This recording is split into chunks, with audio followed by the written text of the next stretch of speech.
Selamat pagi Bapak Ibu Saudari. Kembali lagi ke channel YouTube Fili Halim di vlog baca Alkitab setiap hari. Bapak Ibu, kita akan lanjutkan bacaan firman Tuhan di Perjanjian Lama di 1 Raja-Raja pasal 16 ya Bapak Ibu ya. Sebelumnya kita mau berdoa dulu ya. Tuhan Yesus, sebentar kami ingin baca firman-Mu kembali Tuhan. Kiranya Tuhan, agar Engkau berikan kami Tuhan kasih karunia mengenai perubahan hidup kami Tuhan. Berikan kami Tuhan pertobatan dalam hidup kami, setiap kami, dan sehingga kami merasakan ada perubahan dalam hidup kami atas pekerjaan Roh-Mu Tuhan dalam hidup kami. Terima kasih Tuhan, haleluya, amin. Pasal 16, Baesa Raja Israel. Dalam tahun ketiga zaman Asa, Raja Yehuda Baesa bin Ahia menjadi raja atas seluruh Israel di Tirsa. Ia memerintah 24 tahun lamanya. Ia melakukan apa yang jahat di mata Tuhan, serta hidup menurut tingkah laku Yerobeam, dan menurut dosanya yang mengakibatkan orang Israel berdosa pula. Kemudian datanglah firman Tuhan kepada Yehu bin Hanani, melawan Baesa bunyinya, oleh karena engkau telah kutinggikan dari debu dan kuangkat menjadi raja atas umatku Israel, tetapi engkau telah hidup seperti Yerobeam, dan telah menyuruh umatku Israel berdosa, sehingga mereka menimbulkan sakit hatiku dengan dosa mereka. Maka sesungguhnya aku akan menyapu bersih Baesa dan keluarganya. Kemudian aku akan membuat keluargamu seperti keluarga Yerobeam bin Nebat. Siapa yang mati daripada Baesa di kota akan dimakan anjing, dan yang mati daripadanya di padang akan dimakan burung yang di udara. Selebihnya dari riwayat Baesa dan apa yang dilakukannya dan kepahlawanannya, bukankah semuanya itu tertulis dalam kitab sejarah raja-raja Israel? Kemudian Baesa mendapat perhentian bersama-sama dengan nenek moyangnya, dan ia dikuburkan di Tirsa. Maka Ela anaknya menjadi raja menggantikan dia. Juga dengan perantaraan Nabi Yehu bin Hanani firman Tuhan telah datang melawan Baesa dan melawan keluarganya, baik karena segala yang jahat yang telah dilakukannya di mata Tuhan, sehingga ia menimbulkan sakit hati Tuhan dengan perbuatan tangannya, dan dengan demikian menjadi sama seperti keluarga Yerobeam, maupun oleh karena ia telah membunuh Yerobeam. Ela Raja Israel. Dalam tahun ke-26 zaman Asa, Raja Yehuda, Ela akan Baesa menjadi raja atas Israel di Tirsa. Ia memerintah 2 tahun lamanya. Jimri pegawainya yang menjadi panglima atas setengah dari pasukan kereta mengadakan persepakatan melawan dia ketika ia minum-minum sampai mabuk di Tirsa, di rumah Arja yang menjadi kepala istana di Tirsa. Datanglah Jimri lalu membunuh dia dalam tahun ke-27 zaman Asa, Raja Yehuda, dan ia menjadi raja menggantikan dia. Pada waktu ia menjadi raja itu, segera sesudah ia duduk di atas tahtanya, ia membunuh seluruh keluarga Baesa. Tidak ada seorang laki-laki pun daripadanya yang ditinggalkannya hidup, juga kaumnya dan teman-temannya. Demikianlah Jimri memunahkan seluruh keluarga Baesa sesuai dengan firman Tuhan yang diucapkannya kepada Baesa dengan perantaraan Nabi Yehu, oleh karena segala dosa yang telah dilakukan Baesa dan Ela anaknya yang mengakibatkan orang Israel berdosa pula, sehingga mereka menimbulkan sakit hati Tuhan Allah Israel dengan dewa-dewa kesia-siaan mereka. Selebihnya dari riwayat Ela dan segala yang dilakukannya, bukankah semuanya itu tertulis dalam kitab sejarah raja-raja Israel? Jimri Raja Israel. Dalam tahun ke-27 zaman Asa, Raja Yehuda, Jimri menjadi raja. Ia memerintah 7 hari lamanya di Tirsa.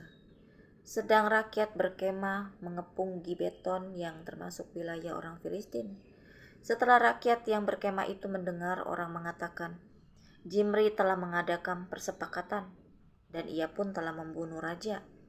Maka pada hari itu juga di tempat perkemahan, seluruh Israel menobatkan Omri, panglima tentara, menjadi raja atas Israel. Kemudian Omri dengan seluruh Israel maju dari Gibeton, dan mereka mengepung Tirsa. Segera sesudah Zimri melihat bahwa kota itu telah direbut, masuklah ia ke dalam puri istana raja, lalu membakar istana raja itu sedang ia sendiri ada di dalamnya. Dan ia mati oleh karena dosa-dosa yang telah dilakukannya dengan melakukan apa yang jahat di mata Tuhan, serta hidup menurut tingkah laku Yerobeam, dan menurut dosa Yerobeam yang mengakibatkan orang Israel berdosa pula. Selebihnya dari riwayat Zimri dan persepakatan yang diadakannya, bukankah semuanya itu tertulis dalam kitab sejarah raja-raja Israel? Omri, raja Israel. Pada waktu itu bangsa Israel terbagi dua. Sebagian dari bangsa itu mengikuti Tibni bin Ginat dan bermaksud mengangkat dia menjadi raja. Dan sebagian lagi mengikuti Omri. Tetapi rakyat yang mengikuti Omri lebih kuat daripada rakyat yang mengikuti Tibni bin Ginat. Sesudah Tibni mati, maka Omri menjadi raja. Dalam tahun ke-31 zaman Asa Raja Yehuda, Omri menjadi raja atas Israel, dan ia memerintah 12 tahun lamanya. Di Tirsa, ia memerintah 6 tahun lamanya. Kemudian ia membeli gunung Samaria daripada Semer dengan 2 talenta perak. Ia mendirikan suatu kota di gunung itu dan menamainya Samaria, menurut nama Semer pemilik gunung itu. Omri melakukan apa yang jahat di mata Tuhan, dan ia melakukan kejahatan lebih daripada segala orang yang mendahuluinya. Ia hidup menurut segala tingkah laku Yerobeam bin Nebat, dan menurut dosa Yerobeam yang mengakibatkan orang Israel berdosa pula, sehingga mereka menimbulkan sakit hati Tuhan Allah Israel dengan dewa-dewa kesia-siaan mereka. Selebihnya dari riwayat Omri, apa yang dilakukannya dan pahlawanannya, bukankah semuanya itu tertulis dalam kitab sejarah raja-raja Israel? Kemudian Omri mendapat perhentian bersama-sama dengan nenek moyangnya, dan ia dikuburkan di Samaria. Maka Ahab anaknya menjadi raja menggantikan dia. Ahab menyembah Baal. Ahab anak Omri menjadi raja atas Israel dalam tahun ke-38 zaman Asa Raja Yehuda. Dan Ahab bin Omri memerintah 22 tahun lamanya atas Israel di Samaria. Ahab bin Omri melakukan apa yang jahat di mata Tuhan lebih daripada semua orang yang mendahuluinya. Seakan-akan belum cukup ia hidup dalam dosa-dosa Yerobeam bin Nebat. Maka ia mengambil pula Isabel, anak Etbaal, raja orang Sidon, menjadi istrinya, sehingga ia pergi beribadah kepada Baal dan sujud menyembah kepadanya. Kemudian ia membuat mezbah untuk Baal itu di kuil Baal yang didirikannya di Samaria. Sesudah itu Ahab membuat patung Isyera, dan Ahab melanjutkan bertindak demikian, sehingga ia menimbulkan sakit hati Tuhan, Allah Israel, lebih dari semua raja-raja Israel yang mendahuluinya. Pada zamannya itu Hiel orang Betel membangun kembali Yeriko dengan membayarkan nyawa Abiram anaknya yang sulung. Ia meletakkan dasar kota itu dan dengan membayarkan nyawa Segup anaknya yang bungsu. Ia memasang pintu gerbangnya sesuai dengan firman Tuhan yang diucapkannya dengan perantaraan Yosua bin Nun. Pasal 17 kita sampai 18 ya Bapak Ibu ya. Pasal 17, Elia di tepi sungai Kerit. Lalu berkatalah Elia orang Tisbe dari Tisbe Gilead kepada Ahab, demi Tuhan yang hidup Allah Israel yang kulayani, sesungguhnya tidak akan ada embun atau hujan pada tahun-tahun ini, kecuali kalau kukatakan. Kemudian datanglah firman Tuhan kepadanya, pergilah dari sini, berjalanlah ke timur dan bersembunyilah di tepi sungai Kerit, di sebelah timur sungai Yordan. Engkau dapat minum dari sungai itu, dan burung-burung gagak telah kuperintahkan untuk memberi makan engkau di sana." Lalu ia pergi dan ia melakukan seperti firman Tuhan. Ia pergi dan diam di tepi sungai Kerit di sebelah timur sungai Yordan. Pada waktu pagi dan petang, burung-burung gagak membawa roti dan daging kepadanya, dan ia minum dari sungai itu. Elia dan janda di Sarfat. Tetapi sesudah beberapa waktu, sungai itu menjadi kering, sebab hujan tiada turun di negeri itu. Maka datanglah firman Tuhan kepada Elia, "Bersiaplah, pergi ke Sarfat, yang termasuk wilayah Sidon, dan diamlah di sana. Ketahuilah, aku telah memerintahkan seorang janda untuk memberi engkau makan." Sesudah itu ia bersiap, lalu pergi ke Sarfat. Setelah ia sampai ke pintu gerbang kota itu, tampaklah di sana seorang janda sedang mengumpulkan kayu api. Ia berseru kepada perempuan itu, katanya, "Cobalah, ambil bagiku sedikit air dalam kendi, supaya aku minum." Ketika perempuan itu pergi mengambilnya, ia berseru lagi, "Cobalah ambil juga bagiku sepotong roti." Perempuan itu menjawab, "Demi Tuhan Allahmu yang hidup, sesungguhnya tidak ada roti padaku sedikit pun, kecuali segenggam tepung dalam tempayan dan sedikit minyak dalam buli-buli. Dan sekarang aku sedang mengumpulkan 2-3 potong kayu api. Kemudian aku mau pulang dan mengolahnya bagiku dan bagi anakku. Dan setelah kami memakannya, maka kami akan mati." Tetapi Elia berkata kepadanya, "Janganlah takut, pulanglah, buatlah seperti yang kau katakan. Tetapi buatlah lebih dahulu bagiku sepotong roti bundar kecil daripadanya, dan bawalah kepadaku, kemudian barulah kau buat bagimu dan bagi anakmu.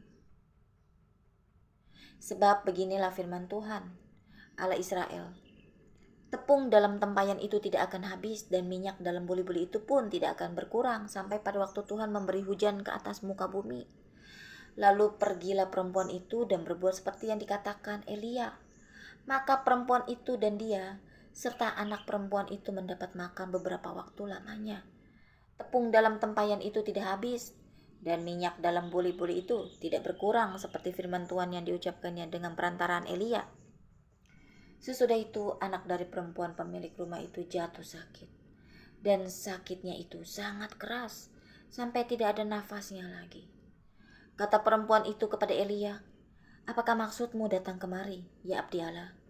Singgahkah engkau kepadaku untuk mengingatkan kesalahanku dan untuk menyebabkan anakku mati?" Kata Elia kepadanya, "Berikanlah anakmu itu kepadaku." Elia mengambilnya dari pangkuan perempuan itu dan membawanya naik ke kamarnya di atas, dan membaringkan anak itu di tempat tidurnya. Sesudah itu ia berseru kepada Tuhan. Katanya, "Ya Tuhan Allahku, apakah engkau menimpakan kemalangan ini atas janda ini juga? Ia menerima aku sebagai penumpang dengan membunuh anaknya." Lalu ia mengunjurkan badannya di atas anak itu 3 kali dan berseru kepada Tuhan, katanya, "Ya Tuhan Allahku, pulangkanlah kiranya nyawa anak ini ke dalam tubuhnya." Tuhan mendengarkan permintaan Elia itu, dan nyawa anak itu pulang ke dalam tubuhnya, sehingga ia hidup kembali. Elia mengambil anak itu, ia membawanya turun dari kamar atas ke dalam rumah dan memberikannya kepada ibunya. Kata Elia, "Ini anakmu, ia sudah hidup." Kemudian kata perempuan itu kepada Elia, "Sekarang aku tahu bahwa engkau abdi Allah, dan firman Tuhan yang kau ucapkan itu adalah benar." Pasal 18, Obadya pegawai Ahab bertemu dengan Elia. Dan sesudah beberapa lama, datanglah firman Tuhan kepada Elia dalam tahun yang ketiga. "Pergilah, perlihatkanlah dirimu kepada Ahab, sebab aku hendak memberi hujan ke atas muka bumi." Lalu pergilah Elia memperlihatkan diri kepada Ahab. Adapun kelaparan itu berat di Samaria, sebab itu Ahab telah memanggil Obadya yang menjadi kepala istana. Obadya itu seorang yang sungguh-sungguh takut akan Tuhan.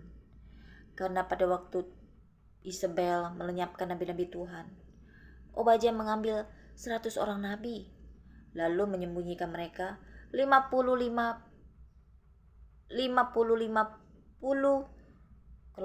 sekelompok dalam gua dan mengurus makanan dan minuman mereka. Ahab berkata kepada Obadya, "Jelajahilah negeri ini dan pergi ke segala mata air dan ke semua istana. Barangkali kita menemukan rumput, sehingga kita dapat menyelamatkan kuda dan bagal, dan tidak usah kita memotong seekor pun dari hewan itu." Lalu mereka membagi-bagi tanah itu untuk menjelajahinya. Ahab pergi seorang diri ke arah yang satu, dan Obadya pergi ke arah yang lain.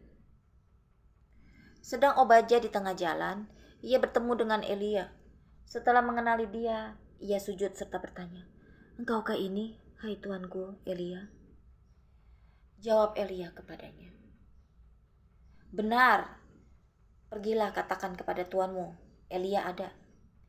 Tetapi jawab Obadya, "Apakah dosa yang telah kuperbuat? Maka engkau hendak menyerahkan hambamu ini kepada Ahab supaya aku dibunuhnya. Demi Tuhan Allahmu yang hidup, sesungguhnya tidak ada bangsa atau kerajaan yang tidak didatangi suruhan tuanku Ahab untuk mencari engkau. Dan apabila orang berkata, ia tidak ada, maka ia menyuruh kerajaan atau bangsa itu bersumpah bahwa engkau tidak ditemukan di sana. Dan sekarang engkau berkata, pergilah, katakan kepada tuanmu, Elia ada. Mungkin terjadi apabila aku sudah pergi daripadamu, roh Tuhan mengangkat engkau ke tempat yang tidak ku ketahui. Kalau aku sampai kepada Ahab untuk memberitahukannya, dan engkau tidak didapatinya, tentulah ia akan membunuh aku. Padahal hambamu ini dari sejak kecil takut akan Tuhan. Tidakkah diberitahukan kepada tuanku apa yang telah kutakutkan pada waktu Isabel membunuh nabi-nabi Tuhan? Bagaimana aku menyembunyikan 100 orang nabi-nabi Tuhan dalam gua, 50 sekelompok, dan mengurus makanan dan minuman mereka. Dan sekarang mengapa engkau ini berkata, pergilah katakan kepada tuanmu Elia ada. Ia pasti akan membunuh aku. Jawab Elia, demi Tuhan semesta alam yang hidup yang kulayani, sesungguhnya hari ini juga aku akan memperlihatkan diri kepadanya. Elia bertemu dengan Ahab. Lalu pergilah Obadya menemui Ahab dan memberitahukan hal itu kepadanya.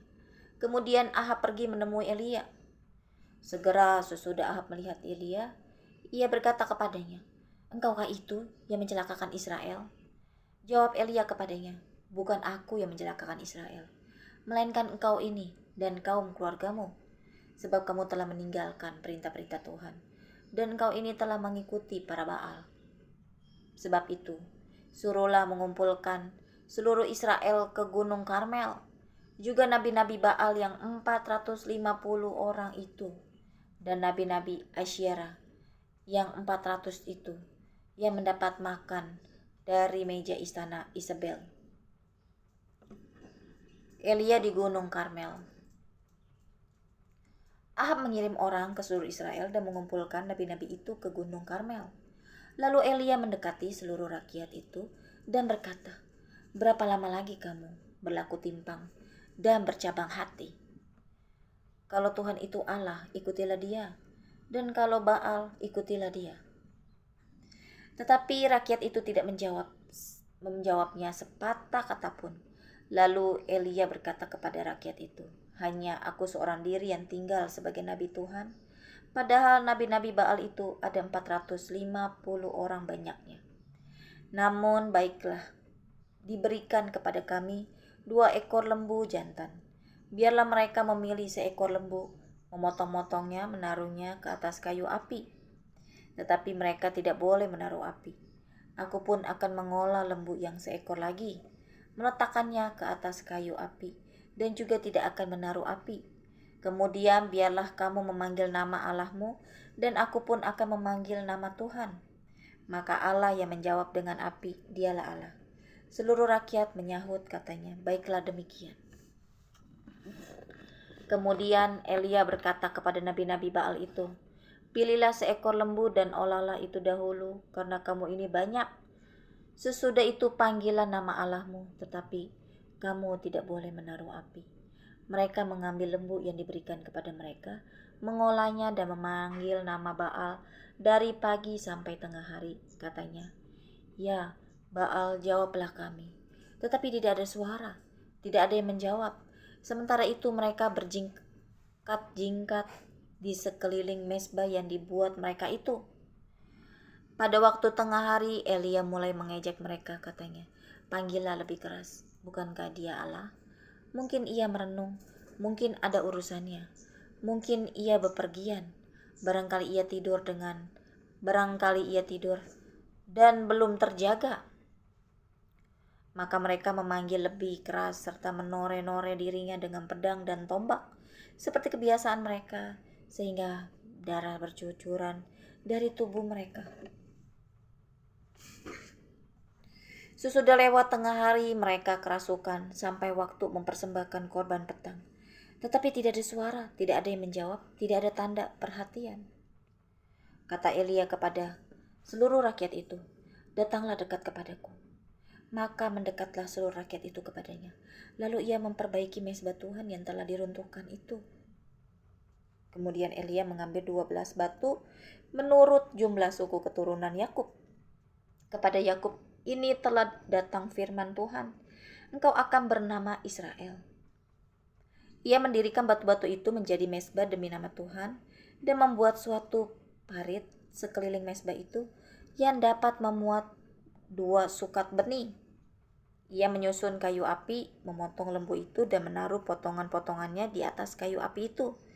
Sesudah itu ia berkata, penuhilah 4 buyung dengan air dan tuangkan ke atas korban bakaran dan ke atas kayu api itu. Kemudian katanya, buatlah begitu untuk kedua kalinya. Dan mereka berbuat begitu untuk kedua kalinya. Kemudian katanya, buatlah begitu untuk ketiga kalinya. Dan mereka berbuat begitu untuk ketiga kalinya, sehingga air mengalir sekeliling mezbah itu, bahkan parit itu pun penuh dengan air. Kemudian pada waktu mempersembahkan korban petang, tampillah Nabi Elia dan berkata, ya Tuhan Allah Abraham, Ishak dan Israel, pada hari ini biarlah diketahui orang bahwa engkaulah Allah di tengah-tengah Israel, dan bahwa aku ini hambamu, dan bahwa atas firman-Mu lah aku melakukan segala perkara ini. Jawablah aku ya Tuhan, jawablah aku, supaya bangsa ini mengetahui bahwa engkaulah Allah ya Tuhan, dan engkaulah yang membuat hati mereka tobat kembali. Lalu turunlah api Tuhan, menyambar habis korban bakaran, kayu api, batu dan tanah itu. Bahkan air yang dalam parit itu habis dijilatnya. Ketika seluruh rakyat melihat kejadian itu, sujudlah mereka serta berkata, Tuhan, dialah Allah. Tuhan, dialah Allah. Kata Elia kepada mereka, tangkaplah nabi-nabi Baal itu. Seorang pun dari mereka tidak boleh luput. Setelah ditangkap, Elia membawa mereka ke sungai Kison dan menyembelih mereka di sana. Kemudian berkatalah Elia kepada Ahab, pergilah makanlah dan minumlah, sebab bunyi derau hujan sudah kedengaran. Lalu Ahab pergi untuk makan dan minum, tetapi Elia naik ke puncak gunung Karmel. Lalu ia membungkuk ke tanah dengan mukanya di antara kedua lututnya. Segera itu ia berkata kepada bujangnya, naiklah ke atas, lihatlah ke arah laut. Bujang itu naik ke atas. Ia melihat dan berkata, tidak ada apa-apa. Kata Elia, pergilah sekali lagi. Demikianlah sampai 7 kali. Pada ke-7 kalinya berkatalah bujang itu, wah, awan kecil sebesar telapak tangan timbul dari laut. Lalu kata Elia, pergilah katakan kepada Ahab, pasang keretamu dan turunlah, jangan sampai engkau terhalang oleh hujan. Maka dalam sekejap mata langit menjadi kelam oleh awan badai, Lalu turunlah hujan yang lebat. Ahab naik kereta, lalu pergi ke Yezreel. Tetapi kuasa Tuhan berlaku atas Elia. Ia mengikat pinggangnya dan berlari mendahului Ahab sampai ke jalan yang menuju Yezreel. Kita sudah selesai ya Bapak Ibu ya bacaan kita ya. Kita mau tutup dalam doa. Tuhan, terima kasih buat firman-Mu Tuhan. Engkau mengingatkan kami untuk kami terus setia padamu Tuhan, agar kami tidak hidup mengikuti manusia kami Tuhan, tetapi Engkau ingin agar kami mengikuti jalan-jalan-Mu dan perintah-perintah-Mu. Tuhan Yesus, ampuni kami Tuhan, apabila kami sering melakukan dosa atau menggunakan pikiran kami manusia yang penuh dengan keinginan kami yang bukan sesuai dengan kehendak-Mu Tuhan. Ampuni setiap kami Tuhan.